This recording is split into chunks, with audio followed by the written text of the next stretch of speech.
Okay, well, let's make a start then. If Yeah, I've been listening to stuff on creative genius that we're all really built with that innate genius in us or whatever. But by the time we're five, it's kind of drummed out of us, and we're all um, there's one right answer, one way of doing things, sort of thing, and that and our conscious is 5% and our subconscious is 95%, which holds our belief systems and all this. Our belief systems, though, are are kind of hidden because they're in our subconscious, and my friend and I were discussing it, and she told me the story about a hypnotist. The father and daughter were in the audience, and the daughter and him were asked to come to the stage. He hypnotized the father, so he was dealing, I guess, with his subconscious, and told him that the daughter was not there. And then he had the daughter stand right in front of him, and because in his subconscious he was told the daughter was not there, even though she was right in front of him, he couldn't see her because he didn't believe she was there. Hmm. And then he put a watch right over her head. He could see the watch, he could tell her the time, but sorry, that's Bill. Hello? Hi, you're not on the call. You have no internet this morning. Oh, okay.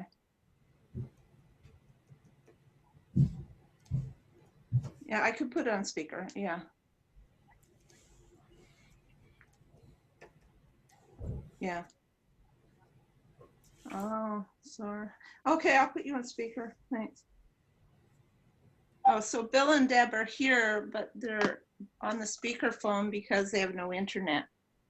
oh, okay, So, you got so, I- you so, have I- you have 4G and stuff in Canada. I'm sure you got 4G uh, and stuff. No. so yeah, we're kind of backwards when it comes to phone and internet systems. There might. So anyways, I was saying that, yeah, so he couldn't see her Hmm. just because he didn't believe she was there. Hmm. So to me, that, my belief system is so strong, like there's lots of things I'm not seeing even though they're right in front of my face, right? Hmm. So that's kind of scary. Yes, it is in a sense, but it's also creates all sorts of possibilities when you do begin to see things from realities which don't limit your conscious ability. That's why having our minds renewed, deconstructed from those belief systems which do blind us to the truth or conform us to a truth which isn't true, is part of what God is doing. Really, it only works in reality when you engage Him. You know, because it's engaging him, which is what it takes to shake those belief systems out and replace them with the truth which comes through experience.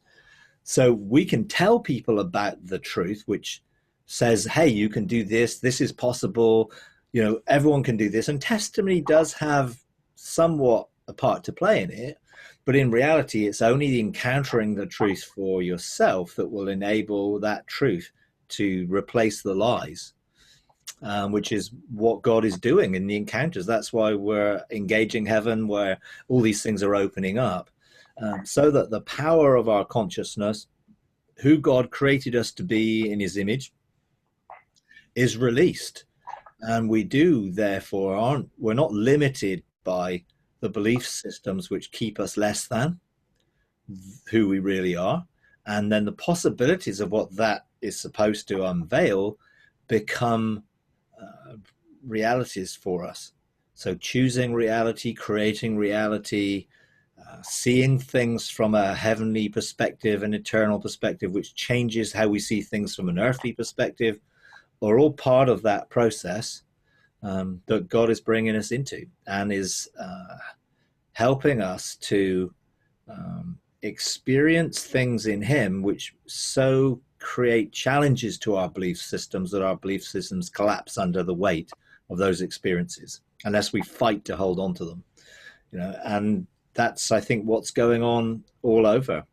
And those pillars that hold up our frameworks of our thinking are beginning to shake under the encounters that we're having, and then they start to collapse, and then new ways of encountering, seeing, experiencing are there. Now, in one sense, we could say they've always been there, just like the girl in your story. She was there, but the person couldn't see her. Now, the reality is there's always been, in a sense, Jesus's revelation of what is possible as a son of God on the earth.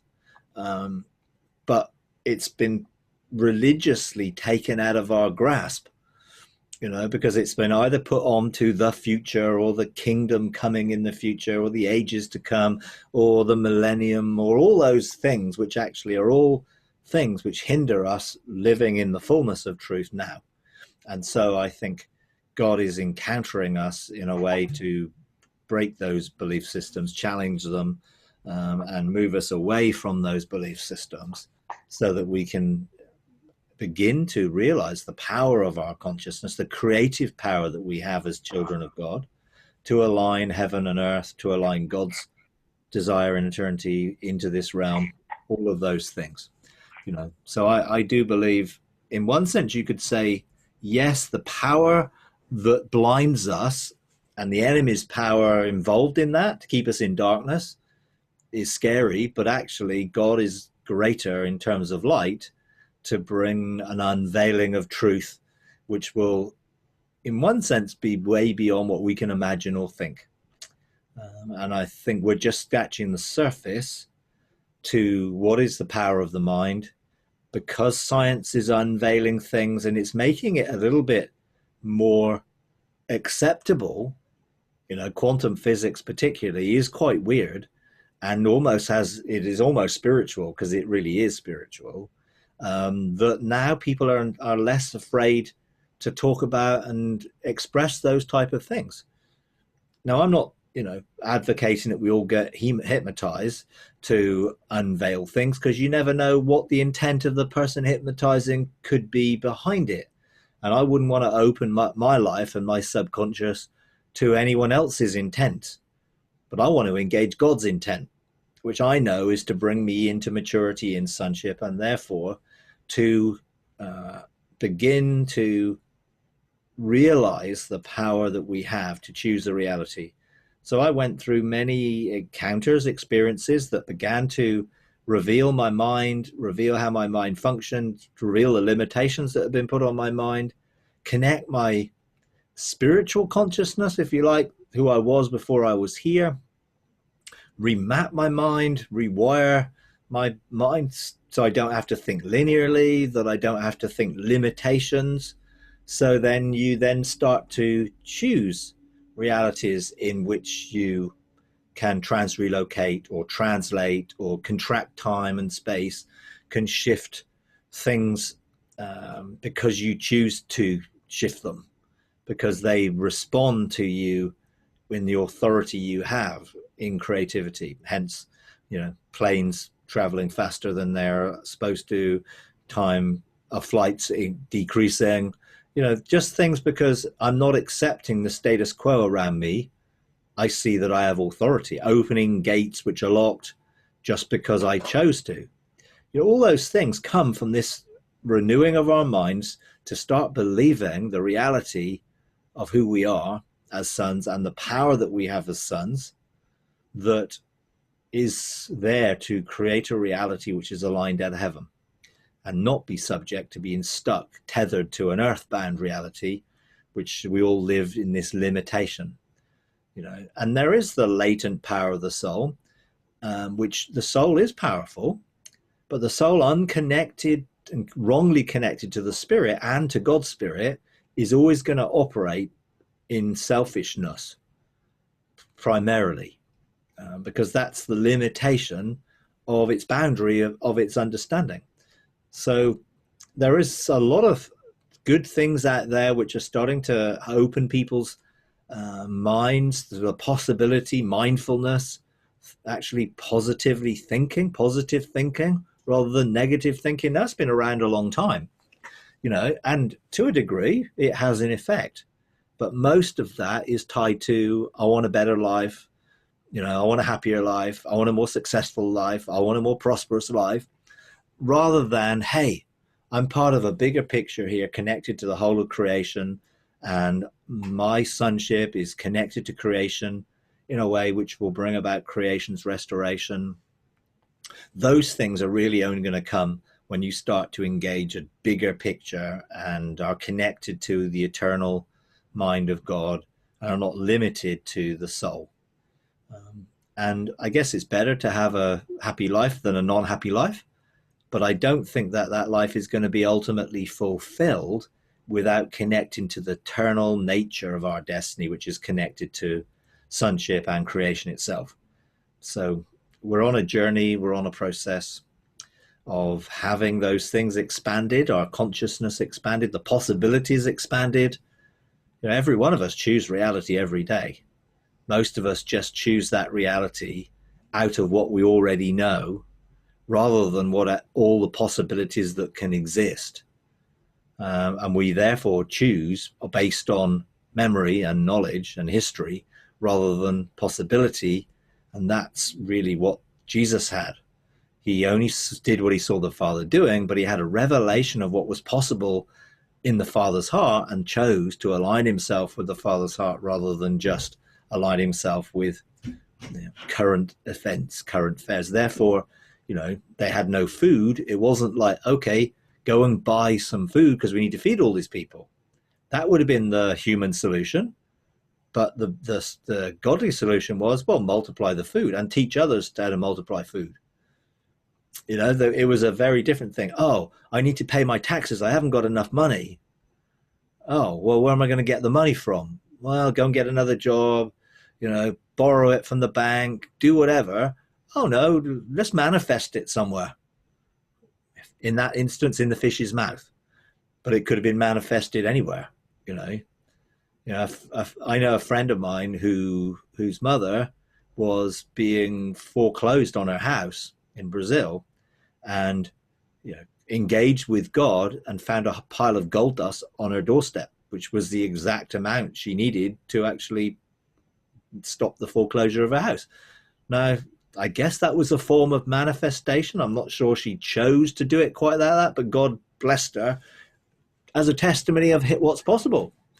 And look, many of the things that Jesus did were testimonies of what's possible for us when we start to realize that we don't have to operate from the limitations of a closed mind framed out of our worldly experiences, rather than engaging with his heart that carries so much more to it.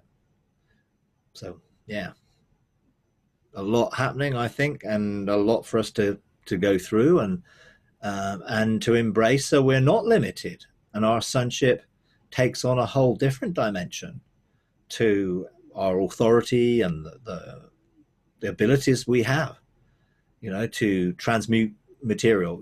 Jesus turned water into wine. He didn't just go out and buy a whole load of other bottles. He actually said, no, let me show you something different. This is what's possible when you choose a creative reality, because that's what it was. How did he do it? Well, he knows what vibration and frequency, and he knows what elements vibrate at certain frequencies and whatever, and he knows how to change the frequency of certain other elements to form other things. And that's how he can do it. We need to be able to embrace the same abilities in sonship that he did, and greater, and things beyond what he did.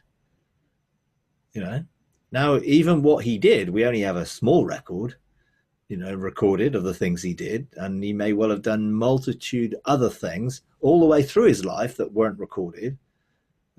But we can engage him, the truth, for him to unveil all of those possibilities beyond what's written into what's possible. Then you start to see, as soon as you get a choice, this is what kingdom are you going to turn into? You know, am I going to react to this situation that I'm facing using my experience, using my knowledge, using my ingenuity, using my earthbound experiences, or am I going to look at it from a heavenly perspective and see all the possibilities that exist to deal with that situation? We've got to start learning to choose the right things and start to see from a heavenly perspective, so we're not going to be restricted and limited to what is earthbound. Now, sometimes what we see from a heavenly perspective is then outworked through what we do, but we mustn't be limited to only the natural perspective of it when there are so many supernatural, if you like, ways of engaging the same situation, and we need to know the heart of God for us to facilitate that and to engage it. So. Mike, one interesting thing that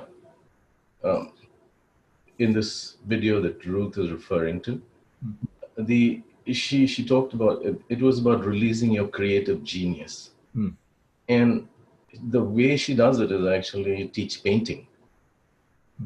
So this is the ability to visualize things instead of like working things out in another manner.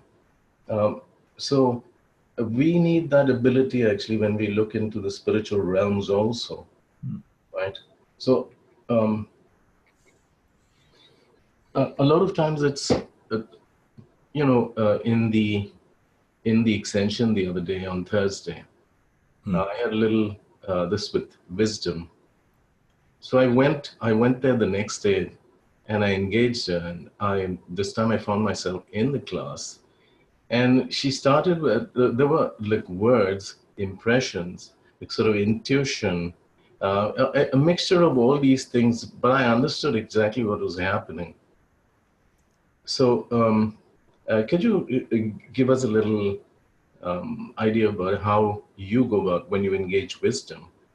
How do you know exactly what she's saying? Is it words?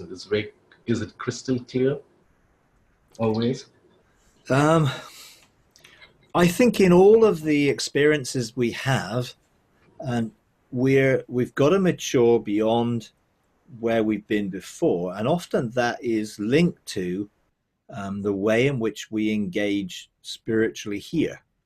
So all of us have probably had interaction with the Holy Spirit, with spiritual gifts, with perhaps visions or thoughts or intuition or feelings or sensing something, perceptions in this realm when the Holy Spirit has engaged us. And because each of us is different, that gets expressed differently. Some people receive thoughts, some people get impressions. Now, most people will probably say when they express that, oh, God told me this, or God showed me this. And you sort of to wrap it up in words to try and convey that you've received something from God. And all of those things are valid, and all of those things are, I guess, in some way connected to the way in which we're made, the way our redemptive gift works, who we are. So then when you engage in a spiritual realm, you first have to probably realize that God is going to perhaps engage you primarily the way you've engaged before to get you connected. But that's where people can get stuck and remain at that level rather than getting into the more, well, actually, I'm actually there experiencing this. My spirit is engaging. I'm there experiencing this encounter, whatever I'm doing, and I'm going to reveal what it is I'm encountering or experiencing, and go from the, well, I'm seeing this, or I'm hearing this, or I'm feeling this, to I am knowing this. And often people who are visual get a visual perception. I'm seeing this going on. I'm here. I'm looking at it. And people like that visual thing because it's like, wow, I'm seeing something. But actually, in reality, a lot of people see things and don't really understand it. You know, they have a picture, they have a vision, they're seeing something, they're in a vision in the middle of this encounter. And it's like, they're symbolically, they don't tune into it, or they don't understand it. Therefore, they're perplexed by the encounter. What did that mean? And I think as we start to have actually more encounters, we need to mature in our discernment of what it is that's happening, and that comes by practice. You know, Ephesians, Hebrews, where it talks about training our senses through practice. So the more we practice, the more we train our senses, the more we discern, the easier it becomes to know. So, you know, I went through all of the different phases of listening, seeing, developing those senses, to it becoming well, I'm there. I know I'm there. I know I'm here. I'm just as real there as I am here. What's happening there is just as real as what's happening here. I just need to ensure that what's happening there, I can connect to here and then interpret and understand what was going on. So, you know, you go into an encounter, generally in a mixed group of people at different stages in their journey.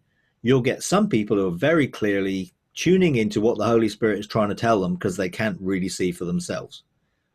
So usually they'll get a picture and they'll try and find out, well, what does that picture mean? And they'll try and understand it, but they're getting a snapshot that the Holy Spirit gives them because they haven't actually trained their senses to see more clearly or engage more clearly. And that's often what happens. And I would say, you know, nothing wrong in that. You just don't get stuck there. You know, it's almost like, well, I can't really see, but the Holy Spirit showing me something. Now, that's very different from me seeing, me engaging. So if I'm going to see and engage, I have to practice that and keep doing it and keep doing it and keep doing it until I'm fully functioning in it. And then I know what's going on. And the knowledge of what's going on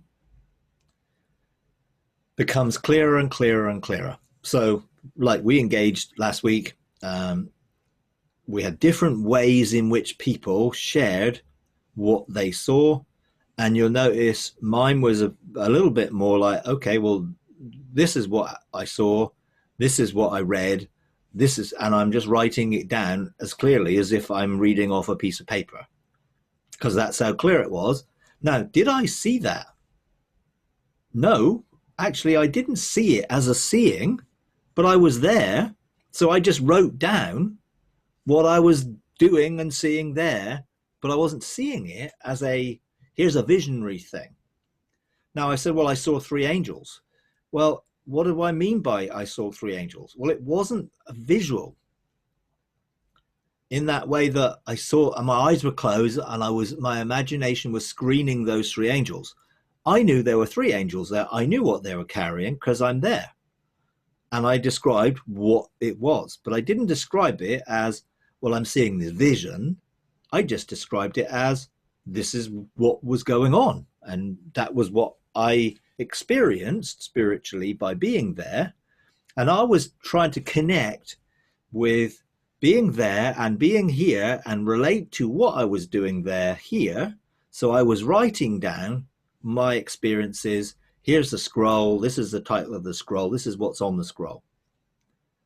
Because I've learned to tune in and be sensitive to it, rather than what I used to do. Perhaps I might have saw something, but it wasn't as clear as that.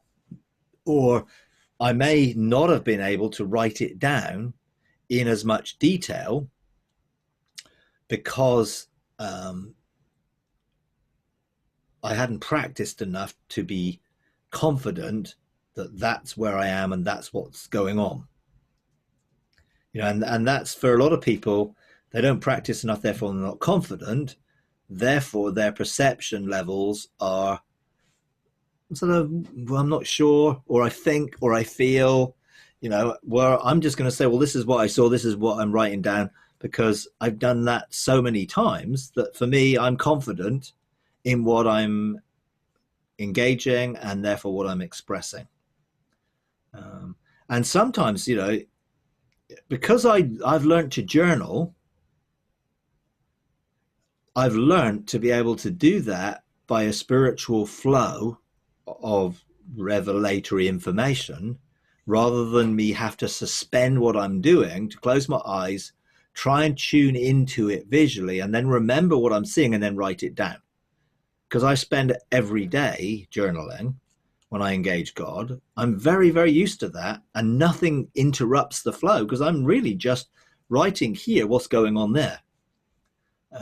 And I have all sorts of encounters which are somewhat beyond, my previous experiences. I had a major one this morning, and I'm sort of writing out these things in this engagement, in this environment, which I don't try and analyze it, because some of my encounter this morning, I was writing it out as I was doing it.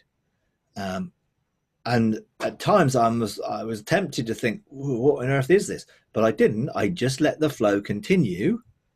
Then when I finished the engagement and finished writing the engagement, then I can go back and look, what did that mean? What was going on there? Because my emotions were involved. Everything was involved. I was sensing, I was feeling in this encounter. It was like an encounter that I actually was in. I was going through this. It was dimensional in perspective. Therefore, nothing I could draw on memory wise, because I'd never been there before, and nothing I could draw on was from what I knew from this realm, because it wasn't this realm. So I just had to go with the flow and just trust that what I was discerning in this encounter was the reality that I was writing down. And sometimes there are quite intense encounters that are way beyond what I would be comfortable with, but I just keep going with the encounter until the encounter's finished. And then sometimes I'll go back to God and say, whoa, what was all that about? Or sometimes I'll go say, okay, give me more insight. Or actually sometimes God will say, hey, great, that was good. But I've been at this, for a long time, and a long time consistently, every day, effectively, in some way or other. Therefore, I am more confident with that.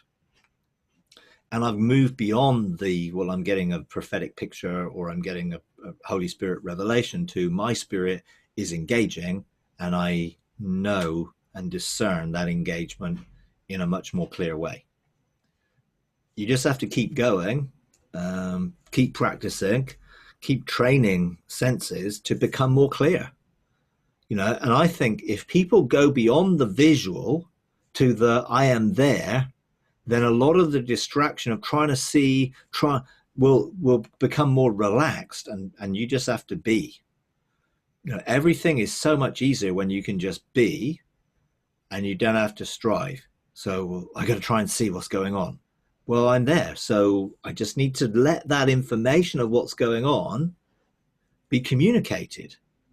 And the more you do that, the easier it becomes, and therefore our senses do get trained, and our discernment levels increase, and therefore our confidence levels increase. Therefore, you're more relaxed.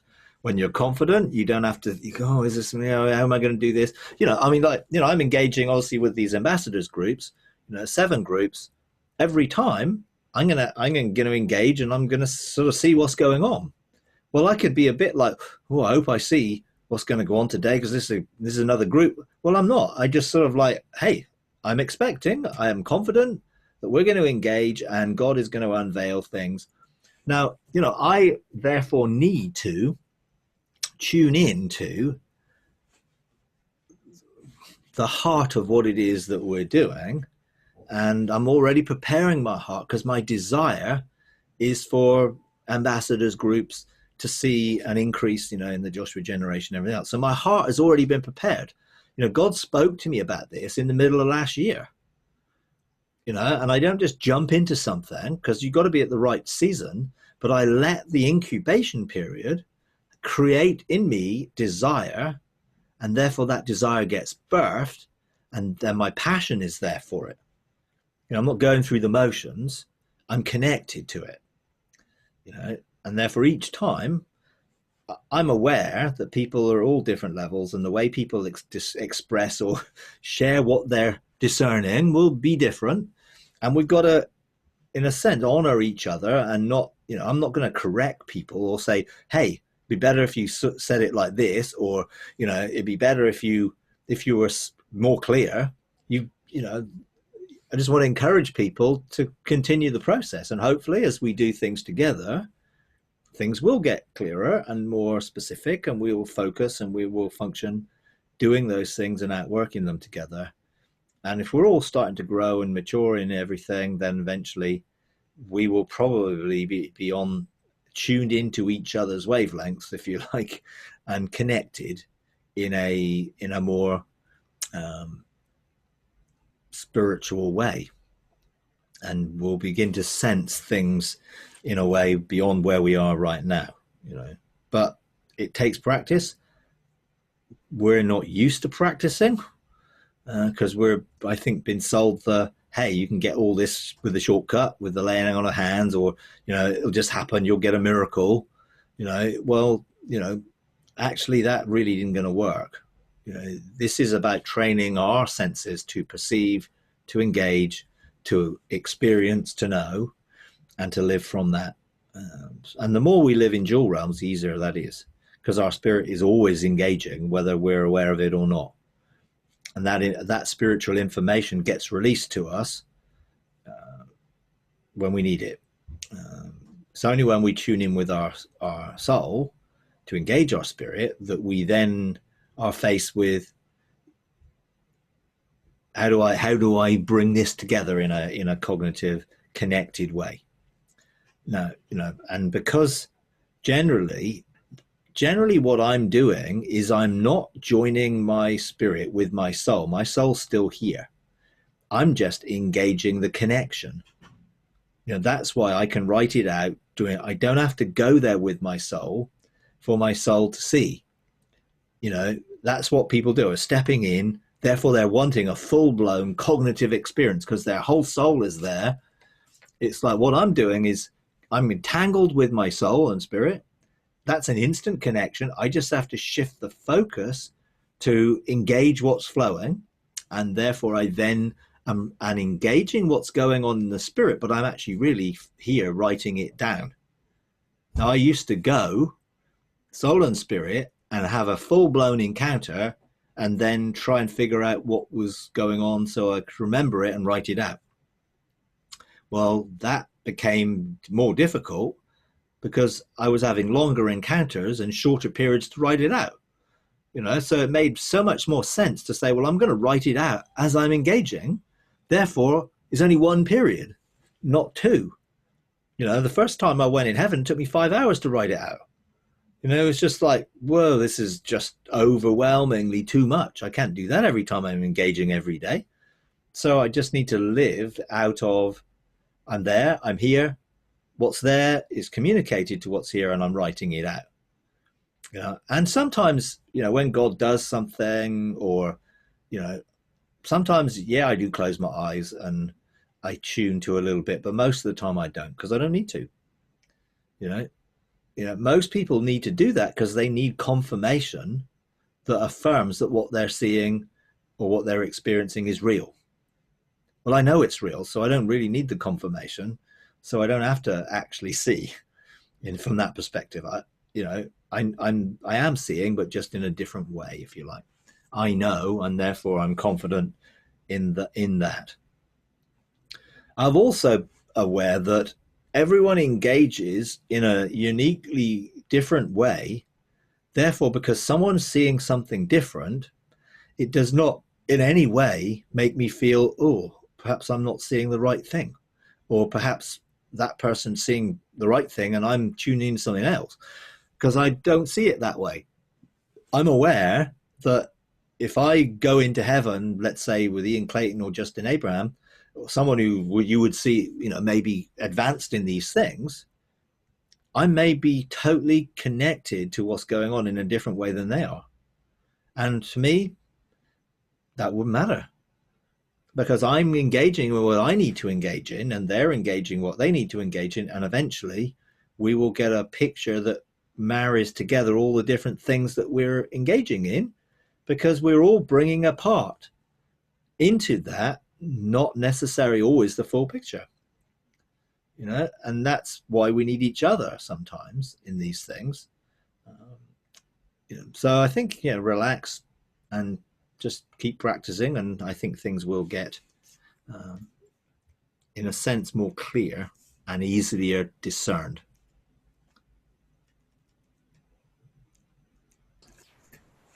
Mike, in this separation of soul and spirit, Yeah. is there a specific place in heaven that your spirit abides in when this happens? And do you know it cognitively? Well, the separation of soul and spirit was to cut the umbilical cords that the soul had to the spirit so the soul could operate independently and create its identity in what it's doing. That means they're traveling from the soul to the spirit. The soul initiated that. Whereas when they're separated, then they're reintroduced from the spirit to the soul, and then that tether that the spirit, the connection, is a long one, if you like. It can be in different dimensions connected, whereas before the soul to the spirit was a short leash, if you like, that connected you to be tethered to the earth. And even when you would sort of go into the realms of heaven, there was still this sense where you could not be separated, in a sense, in two dimensions at the same time because of that short tether. So when it got separated, reintegrated, then I was able to be in heaven and on earth, soul here, spirit there. And eventually, when I realized that my spirit is not linear and restricted to being in one place at one time, but is designed to be multidimensional, then I could be in multiple places because I'm in him, and he's omnipresent. So wherever he is, I have access. But that doesn't mean that I am everywhere he is. I just have access to engage wherever I need to engage. So that can be continually flowing, not just, well, I'm on the altar, or I'm on my mountain, or I'm in the heart of God, or I'm in the four faces of God, or I'm in a courtroom. I can be in all those places at the same time. Now, am I aware of being all the places at the same time?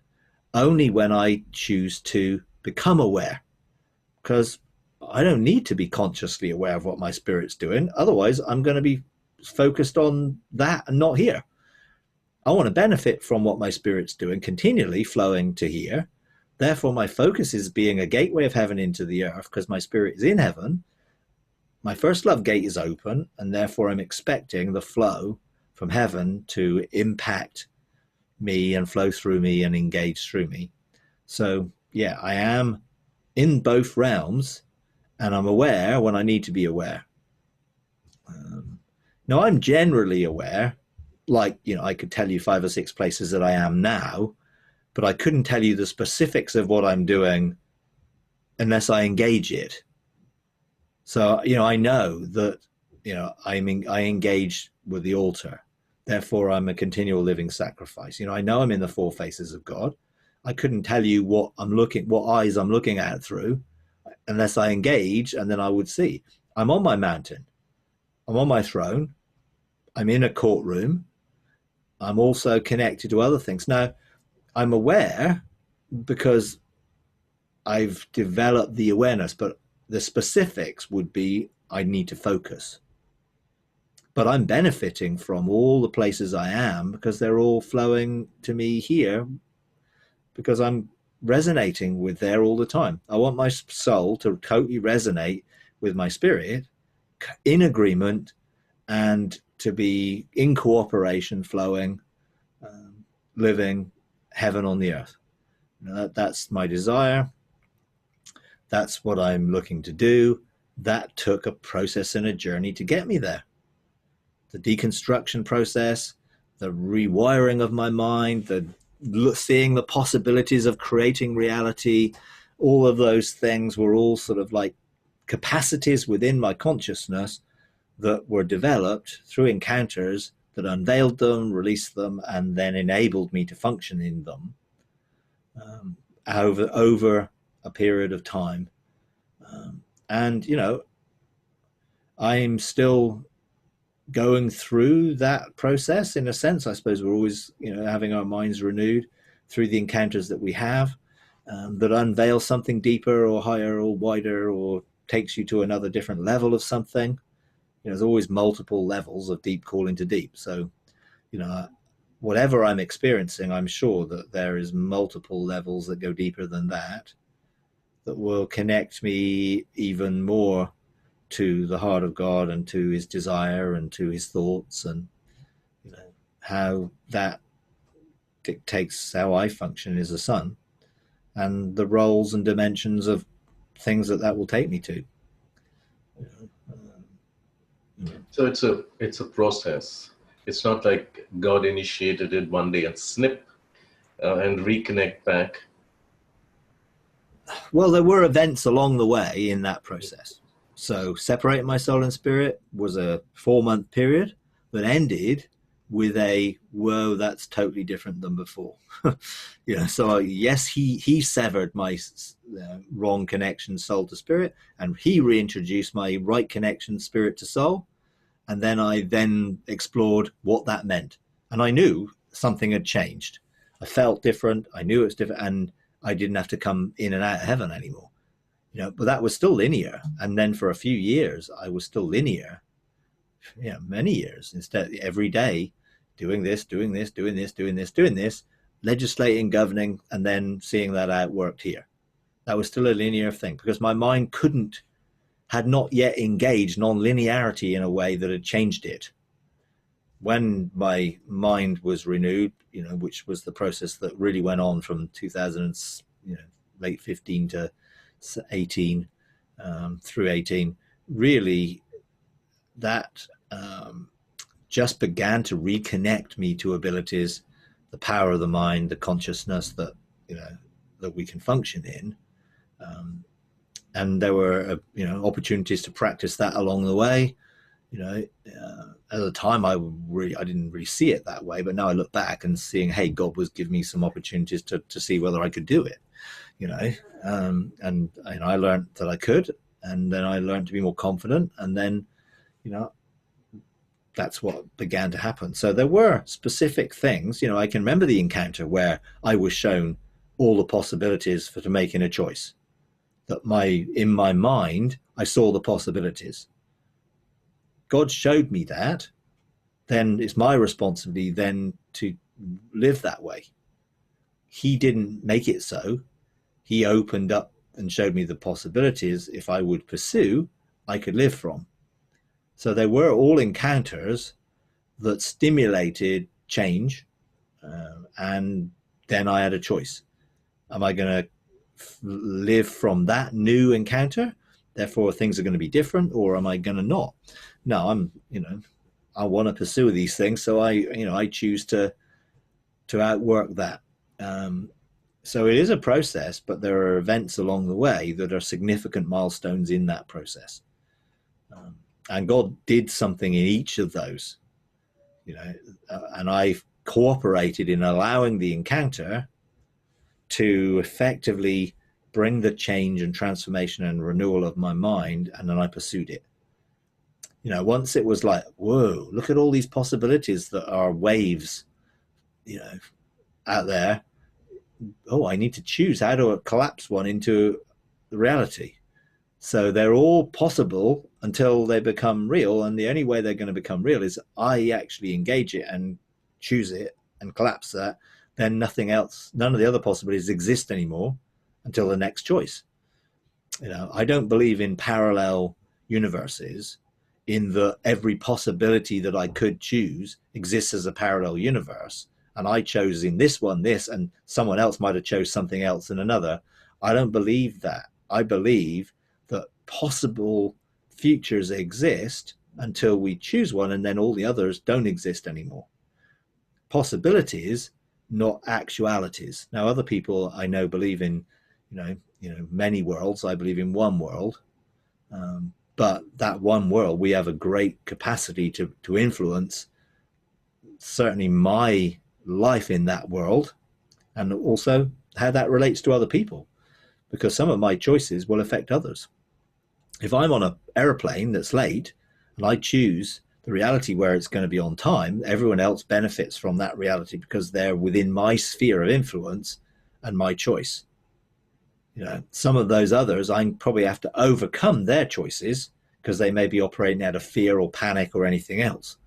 So my reality must be bigger in a sense than all the other realities that are looking to impose on this same situation. But because I'm a son of God and I'm doing this consciously and they're just doing it as a slave to the machine, if you like, then I have greater authority than they do. That's the way I see it. So I'm not going to let them influence me. I'm influencing them in a positive way.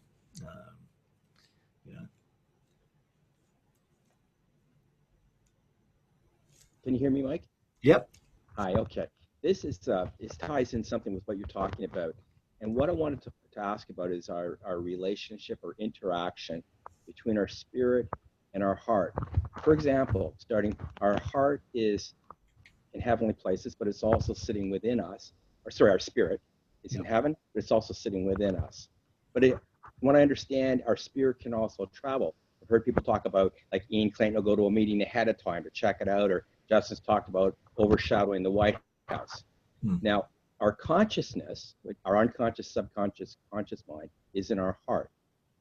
And that's our awareness. And I know that in the prayer or the communion that you did with the bowls, one of the things you said is that our consciousness can travel. So I assume that what that means is that if Ian Clayton is going to a meeting somewhere and he wants to check it out in his spirit, he needs to be aware when he travels there, and that just simply means that. So when we take our heart, it's not only our conscious but also our tent bed, gardens, dance floor, soak room, and bridal chamber. So almost look at our heart is almost like an interface between our soul and our spirit. Maybe that's not what it is, but when we go into it, we talk about he's placed eternity in our hearts, which what I kind of get from I think what that means is that he's put a connection there that we can connect with heaven or God's kingdom. Merely, it's not that heaven dwells in me; it's a connection that I have with heaven. And so, therefore, when you're doing the prayer, you're saying that let my that eternity can connect to my consciousness and remap me to my eternal memory that I had before I was here, my eternal consciousness that I can be aware of what was going on, my eternal memory, and my eternal relationships, because I probably had relationships up there too. So I'm just kind of, maybe if you could just touch on that for a minute. Okay. What I see, there are a lot of different terms that we're getting from the Bible in terms of heart, soul, spirit, that type of thing, mind, which we're trying to understand using probably our English understanding of the word, and therefore we're trying to figure it out to make sense of the words and put them into context. Now, personally, I would say that my spirit is a consciousness, if you like, that's actually housed within the construct, like my consciousness, you could say, or my conscious mind is housed within my brain, but is not limited to. So it's like my spirit within me has boundaries that house the consciousness of my spirit. And within that boundary dwells God. So that area of the kingdom in me where Father, Son, and Spirit dwell, which is a dimension in me of heaven, if you like, the kingdom that's behind the door that we have to open to access it and allow him to access us. That's all in my spirit. So that isn't my spirit, but it's housed within where my spiritual consciousness is. So generally, I then can engage my physical consciousness actively to that spiritual construct. So every day when I open my first love gate in my spirit, I do it by the desire and choice of my soul. that because my soul and spirit are so connected, my spirit is in heaven. So it's not in my, my consciousness is in the realms of heaven, not within me. Now, it can access in me if I choose to. And as I expend my boundaries of that to overshadow my soul, then my spirit and soul are mapped together. I overshadow my body and create an atmosphere around me. It's like my spirit and soul are connected, but my soul is within me, my spirit is in heaven. Now, I can also shift the consciousness of my soul to engage where my spirit is in the realms of heaven. Now, because the Holy Spirit is in me, I'm not going to die if my spirit and soul are outside of my body. If they weren't in me, in that way, actively bringing new life, resurrection life, then if I left my, if people astral project and they only do it in the soul, because they know if their spirit leaves their body, they die. That's the implication. If their spirit is not connected to God in the life that God's spirit brings within us.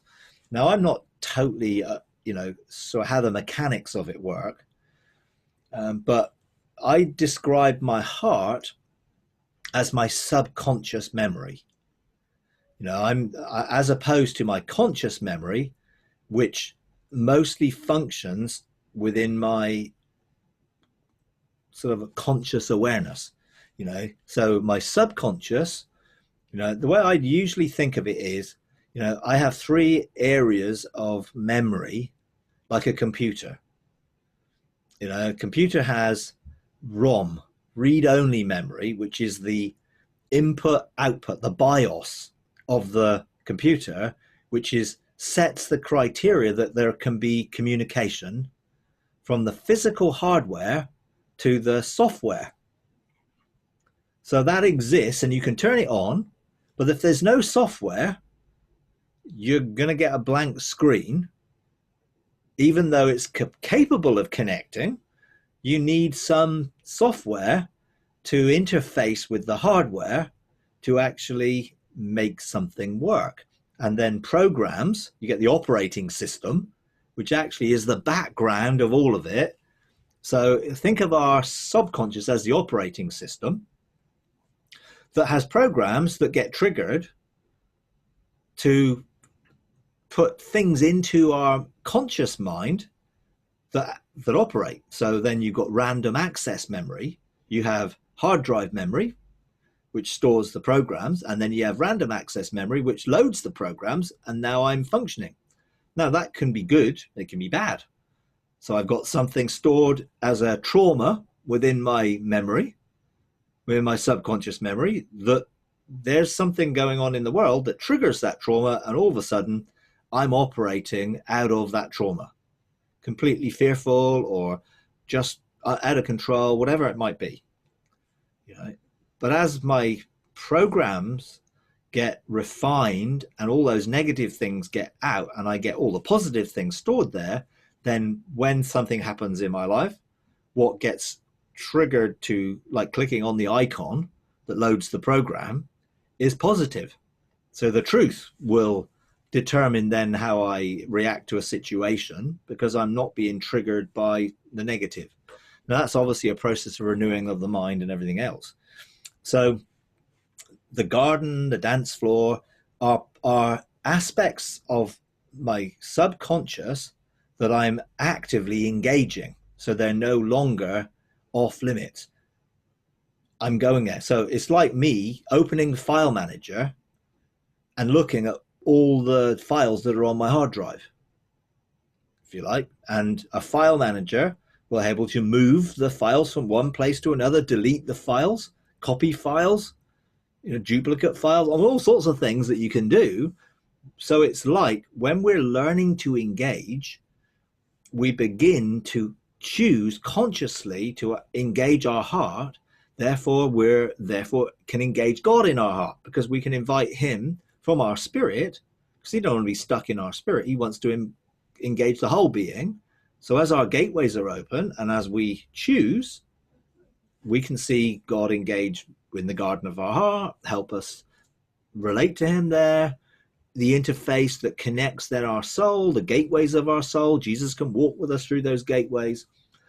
we can go through the process of the dance floor, which essentially is the sort of the revelation of the nature of God being imparted to our DNA to change and to reflect that epigenetically, if you like.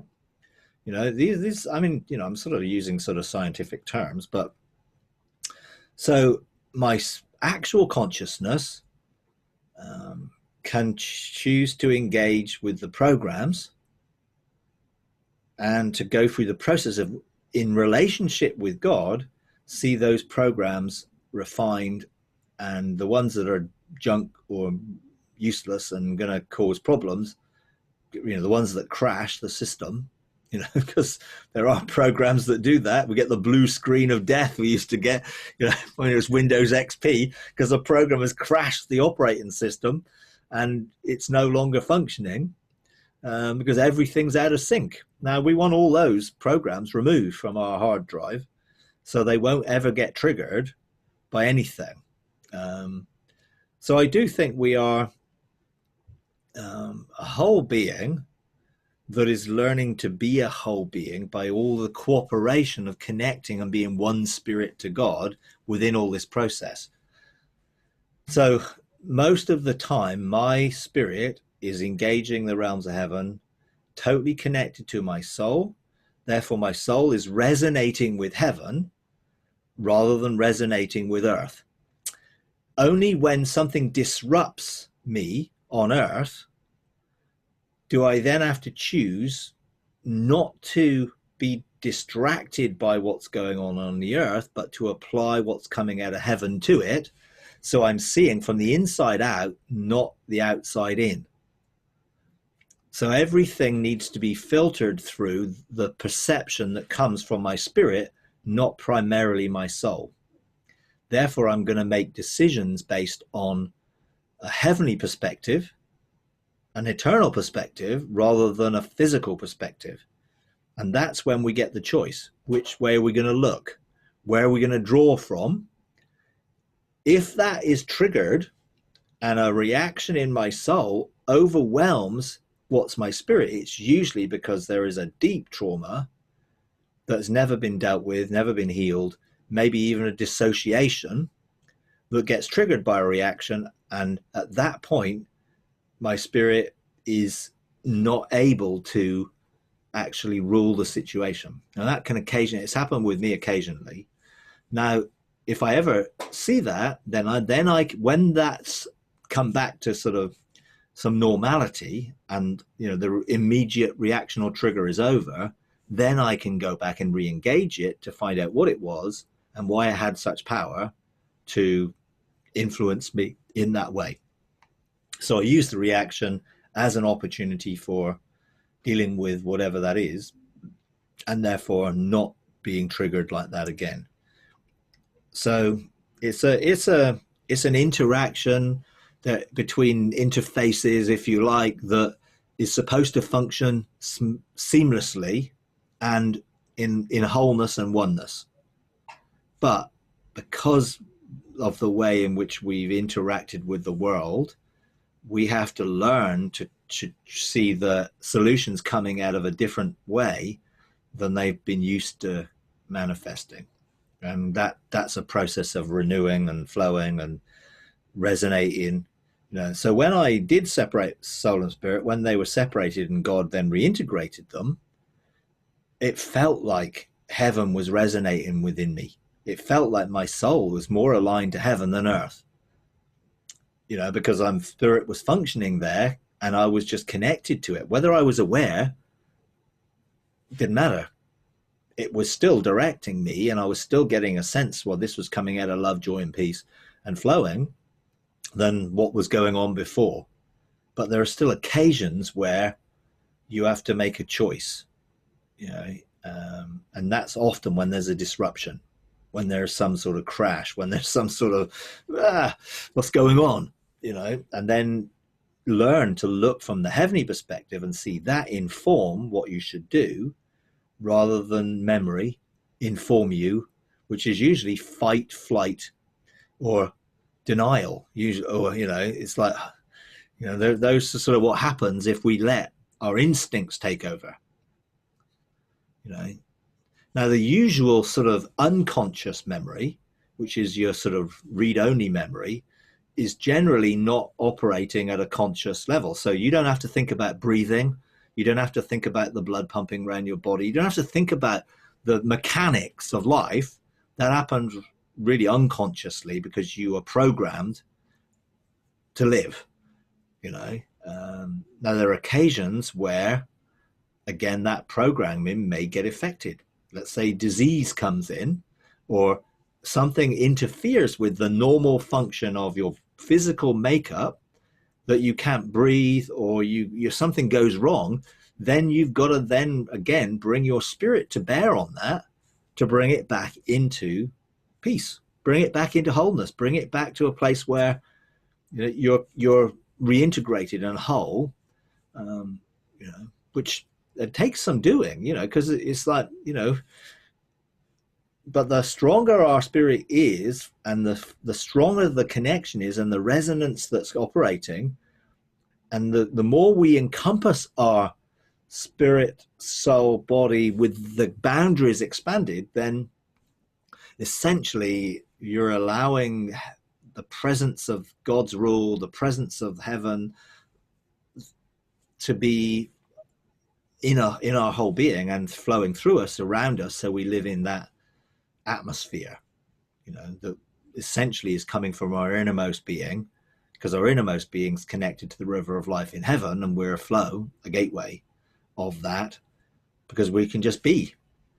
The more we can just be, the easier all this stuff is, you know. But we get disruptions to being, which then become challenges that we have to find the solution to dealing with.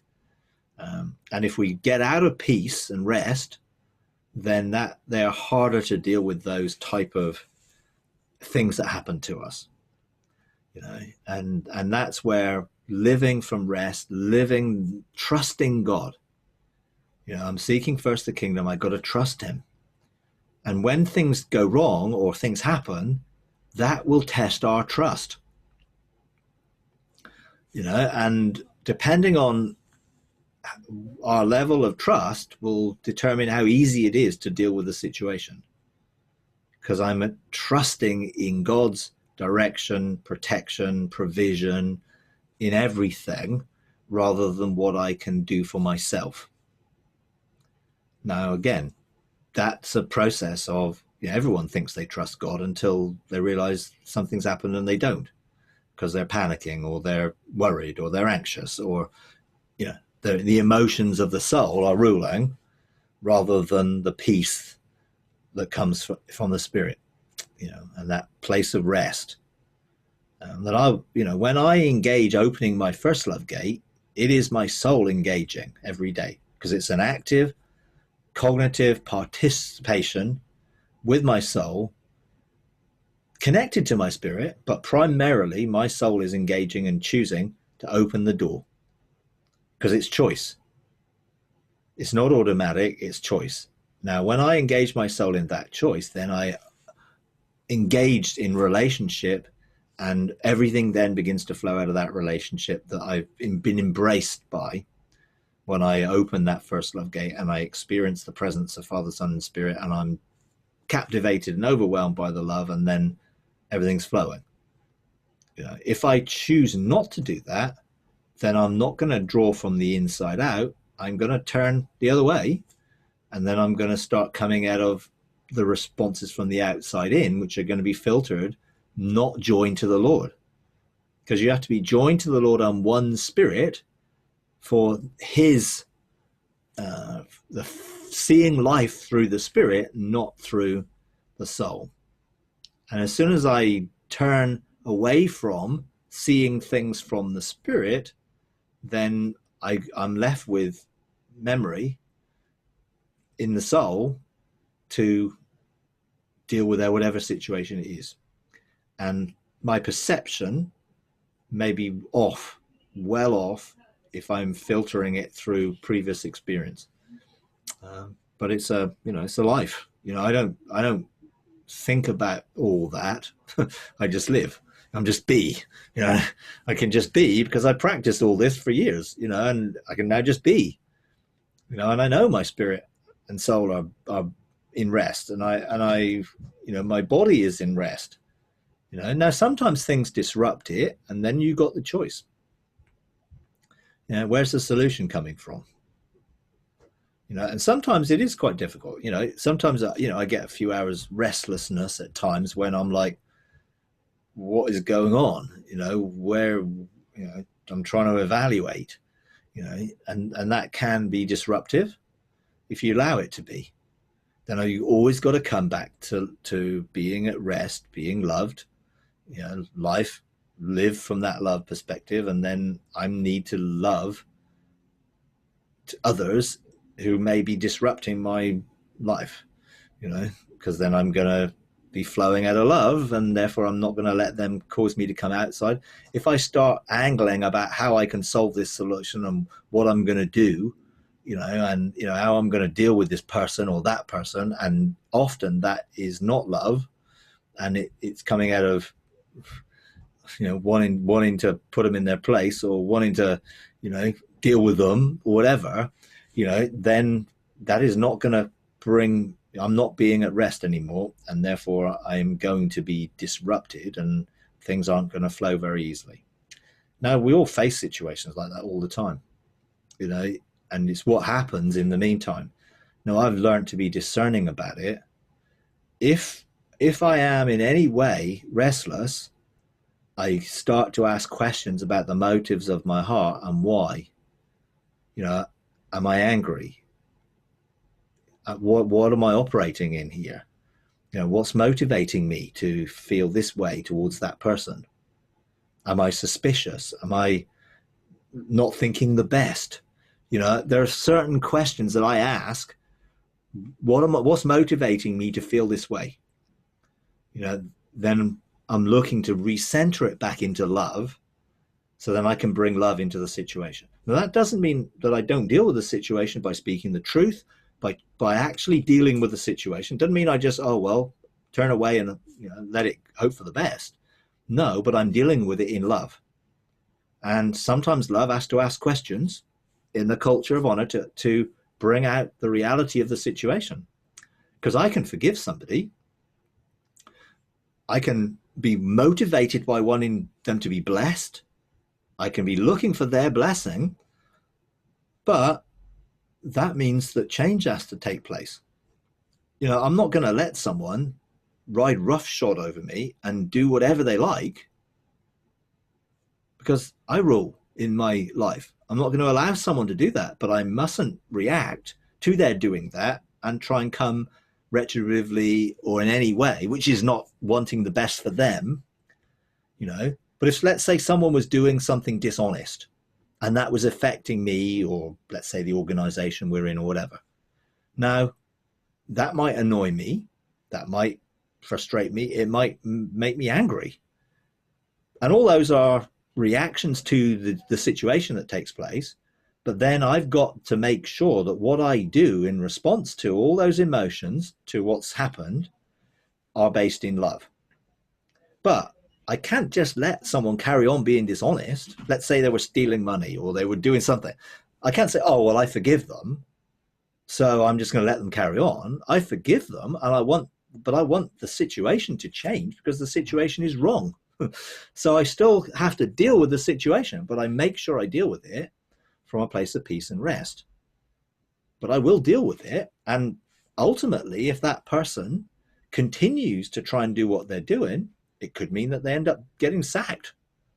Now, I wouldn't be sacking them because I don't love them, but I can't let someone just continue if it affects other people or isn't righteous. So you have to put this all in, you know, in reality. You know, it's got to be dealt with in reality. Now, the best that I will be choosing from every situation is restoration, bringing everything back to a place of peace and rest.